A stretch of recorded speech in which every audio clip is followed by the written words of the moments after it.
G'day ladies and gents, welcome to War Thunder with Mags, and welcome aboard the P-47D-28 Thunderbolt.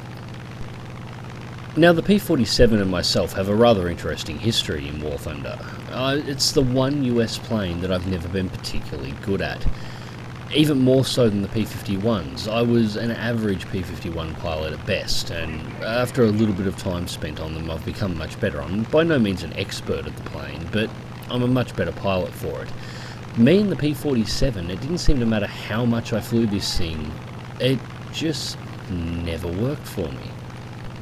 I actually spaded this aircraft and the D-25, both using ground attack ordnance. I flew them in as ground attackers. I went through and ripped the hell out of everything, and I was very good at them in that role. But as an air superiority fighter, I could just never make them work. So for the last couple of days, I've actually been exclusively flying the P-47. Been having a look and trying to work out why the hell I haven't been able to get this machine to do what I wanted to do in the past. And it's been an interesting couple of days. I'm still not convinced I've got a handle on the plane completely, but this is the best match I managed to pull off. Now we're on Krimsk. I've taken off, climbed out to 15,000 feet, made my first pass across the town looking for high altitude fighters to engage. There doesn't appear to be any. It looks like the entire Russian team is ground pounding. So I've spun the plane back around and I'm moving to engage these low altitude fighters. Two targets present themselves, an I-16 and an LA-5, both unknown designations. The I-16 is likely to be a cannon variant at this level, the LA-5 possibly an F or an FN. Going for the LA-5 first, it's a far more dangerous machine. And I get close enough, no indicator comes up, it's only a standard LA-5. Well, fireballed him. Use all the dive speed I've gained to pull straight into the vertical and loop back, looking to re-engage that I-16. Now looping back over again, I had to pull out of my first loop. I was going to drive it into the ground if I wasn't very careful. Bring it back a second time. I've arrested most of my speed now. I'm at a level where I have the energy advantage over the I-16 without having too much speed to be able to control my altitude at such a low level. And it looks like somebody managed to finish off the LA-5 that I just fireballed, so there's my first kill assist. Just loop 47 over again.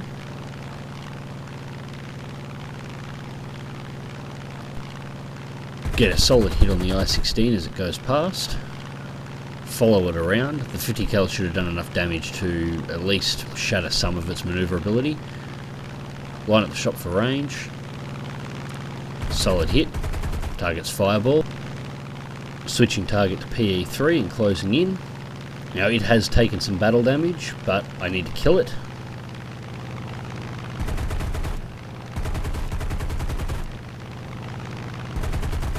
Careful aim.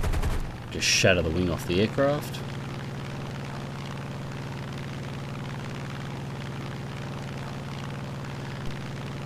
Now, we have a LA-5 coming in, and this is a point where I actually discovered something very interesting about LA-5s. It turns out that they can outrun P-47s. Now, obviously, he has an altitude advantage at the moment. He's got energy up. Hasn't turned. He's going much faster than I am to begin with. I begin some shots here, trying to get a long-range hit on him. Nothing pops in. Now I'm being heavily attacked by AAA, so I can see I'm not going to be able to climb up and catch him. He's just pulling away, so I just level out and begin tailing him. I keep the WEP on. Once I get my airspeed up, enough air across the radiator will keep it cool, and I just begin to follow him. Now we're on the outskirts of the northeastern coastal city. The first one you encounter is the Allies, and I get this thing wound up to nearly 600 kilometers an hour, and it takes me the entire run to the Russian runway before I manage to catch him. I didn't actually know the standard LA-5 in-game could outrun the 47 in level flight, so this was news to me. So I've chased him all the way back to his runway. Screw it, I'm going to engage him right on top of it. This thing's supposed to be a juggernaut when it comes to damage. Let's see how much AAA it can take while I'm in the middle of this dogfight. So just looping back around. Now I'm not going to be able to get guns on him, but I've got ammo to spare, so I'll take the opportunity to pop any AAA that gets in front of me while I'm manoeuvring for shots. Try and put some shots in for a lead. No love. Bring it back around. You can see he's cutting back and forth across his runway, trying to drag me back in front of all his AAA guns. That's perfectly fine. I'll just line up the next AAA gun and I'll shoot it instead. It's the one thing I do love about the old Jug. She's not lacking in ammunition. Dip, duck and weave. Line up the AAA. Put shots. Get a window. Shots at the LA5. He dodges through, but he's messed it up here. He nearly puts it into the ground, which means he had to pull out hard. He's just killed his speed and his manoeuvrability and allowed me a shot to get it on him. Critical hit. And target is down. Third kill. So, time for me to begin my turn back to base. I'm going to need to RTB. Basically, every single surface on the plane is now pink with damage. The AAA has done a nice job overall, and I am bleeding oil, so I know I'm going to suffer an engine failure eventually. It's just a question of how long will the old radial hang out. Looking off into the distance though, Yak 9 coming in. Now it's under pursuit at the moment, but it's heading directly towards me, and I'm not one to miss the chance at a free Yak 9 kill, because I really despise Yak 9s. Just adjusting my angles here to make sure he's nice and straight for a head-on. Now this is a calculated risk. My gun convergence for this plane at the moment is set to 800 metres, so it is at maximum. I'm betting that my 50 cals at 800 metres will be more accurate than his cannon will be, regardless of which one he happens to be carrying. And it's a 9k, so it's the 45. Doesn't matter, take off his wing. My kill, that's kill number 4. So, 4 kills, 1 assist and multiple ground kills on the enemy runway. Not a bad match overall. The rest of this match was basically a 10-minute flight from their runway all the way back to ours. My engine was just gone black and was just about to die as I was putting down on the runway. There was an IL-4 circling our runway as I was coming in, but our P-39N dealt with it before we came into land, and that left only one enemy aircraft remaining, an I-16. As it was coming in for the final shot, it got blasted out of the sky by, I'm not sure who got it actually, one of the allies that was coming into land.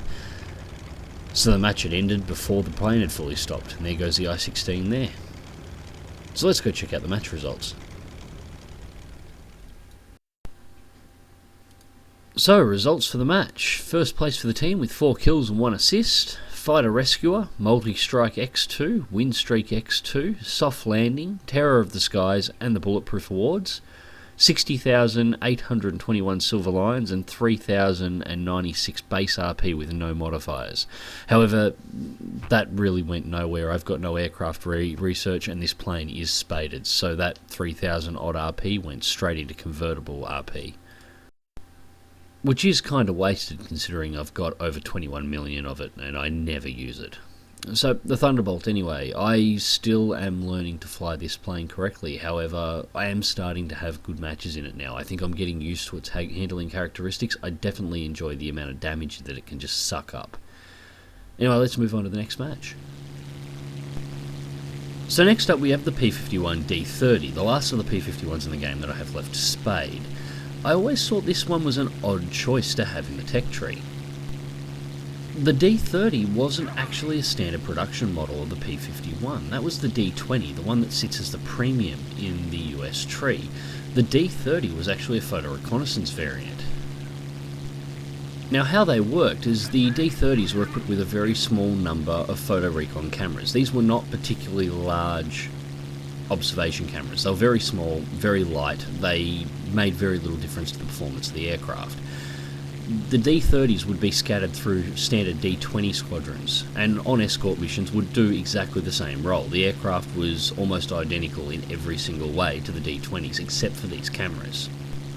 Now, when the planes had completed their escort duty and were on their way home, D20s were generally encouraged to empty all their ammunition into any targets of opportunity on the way home. D30s, however, would get specific orders. It would be to fly to map coordinates at a particular altitude and hit a little button inside the cockpit that would trigger these cameras, and these cameras would auto-sequence a series of shots. They'd been pre-focused for the altitude and the area that they were supposed to be shot at. Just putting first shots into that 410. Nothing critical yet, but I'm going to follow. Just following it through the dive. We do have B-17s on our team, and as much as I'm not a fan of the B-17 swarms, when they're on my team I have to defend them. Fireball the R3. Pull back for altitude and away. There's no point to following him now. That should be fatal. I just continue tracking him, but there's no point in following him unless he looks like he's going to live. Now, as I was saying, once the D30s got back to base, these cameras would be pulled out and the film would be developed. The cameras were small, they weren't particularly high resolution, but they were good enough that it would give intelligence operatives a look at over a particular area without being obvious about the area being looked at. If there was something of interest that came up on the photos, they would then send a actual photo recon aircraft, something like a Mosquito equipped with some really good cameras, in order to fully scan the area and work out exactly what was there and whether or not it was worth sending a mission to that area to eliminate whatever was there. And there goes the ME-410 out, so first kill of the match. And that's why I felt it always odd that the D30 would be the aircraft that's in the tree and the D20, the actual production model, would be the premium. It should be the other way around.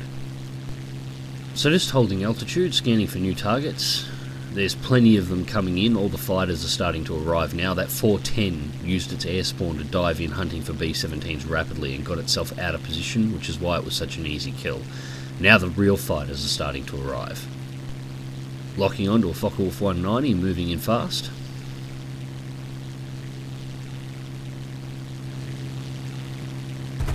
Carefully taking the lead. Get some hits. Try to follow him through. Nothing critical. Firewall the throttles and head back to altitude. I'm not going to turn in and under, following him back under his own allies. That would just be a death sentence. 109G makes a pass at me, cutting through. Bring it around, point guns in his direction just in case he follows back. He's now being engaged by 3 allies, no reason to follow. Check below me. Potential 2 new targets. They are low altitude, just trying to work out which one to engage. And I've decided directly below me is looking best. 3 targets down there are a P-47 Premium, a G6, which I'm going for now, and there is a 190 F series down there as well. Combat flaps over, follow through the loop, re-dive on the G6, following him all the way to the deck, solid critical, and on that dive angle I don't expect a G6 will pull out. Continuing through to the ground, however, getting my airspeed up. That 190F's just popped up in front of me. Locking and closing in. Terrible time for him to roll over there. Just crippled his elevator while he was inverted. All he could do is pull straight into the ground. Now that's my 3rd kill, however I'm down to 710 rounds of ammunition. I've been spraying a little bit too much. I needed to conserve better. Now the P-47's coming across that I spotted before.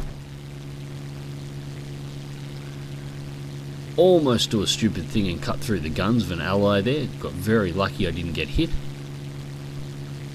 If I had taken a hit there, it would have been entirely my fault. Looks like the P-47's taking critical damage. Goes down.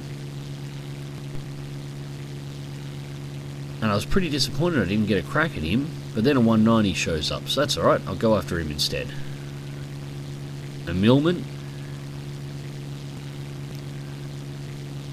Just gentle rollout, I'm only doing 250, so the plane is incredibly slow at the moment. I'm going to get all my airspeed back up. That 190 is diving down, so it's going to be fairly energy loaded. And I'm sure right now there's somebody who's watching this video who's pulling their hair out at the way I'm flying the P-51. This is not the correct way to fly the aircraft. However, I will get around to flying the aircraft correctly when Gaijin gets around to adding, correct wing strengths, correct rip tolerances on the control surfaces, and any form of compressibility to the airframe whatsoever. Until then, I'm going to take advantage of the fact that it has none of these things and fly it like this. So it's a 190A, goes high, critical strike on the way past, fireballs the plane. I do take a clip then from an allied fighter. Now that one wasn't my fault. I was on the other side of him after I'd engaged. His fire goes out, but he looks like he's going down. Just continue tracking him. Into the deck it goes. Kill number 4. Now from this point on, we just went about kicking the crap out of ground targets and AI. The remaining German fighter, one was left on the enemy team, and we realised we had not seen him the entire fight. He was sitting somewhere at around 30,000 feet hiding. So we went about killing all of the AI, all the ground targets, and winning the game by match. I punched away at these AI aircraft until I was out of ammunition, and then the match ended on the way back to the runway. So let's go check out the results. So, results for the match. Second place for the team with 4 kills, Fighter Rescuer ×3, Multi-Strike, Win Streak X2, 93,018 Silver Lions and 4,051 mod research points. However, this plane wasn't spaded, so that wasn't wasted RP. That got me the compressor unlocked and on my way to completing the airframe. So yes, not a bad match after all. The P-51 is a plane that I used to have a lot of the problems that I'm having with the P-47 on. It's a plane that I am getting used to and am getting better at. I still don't consider myself a master of the P-51 either, but 3 to 4 kill matches are not uncommon for me now, where they still are a rarity in things like the P-47, and I do like flying the Mustang. I actually think I'll like it better when its flight model is fully functional. And that is an important thing to remember with the P-51s at this moment. Their wing stresses are not calculated correctly. They are not suffering from any form of compressibility on the airframe at all. A lot of the rolls and maneuvers you saw me doing there in the P-51 would be impossible if they did actually have compressibility modelled. The compressibility would prevent those maneuvers from being able to happen. I think that might be why I was having issues with the plane in the past. Mainly because I was flying it like it was meant to be flown, but the plane wasn't reacting the way I was expecting it to react due to the fact that it had no compressibility and the fact that all of its control surfaces aren't modelled correctly yet. Anyways, ladies and gents, I hope you enjoyed this video. Click like if you do, subscribe if you want to see more. Fly smart, fly safe, and I'll catch you in the skies.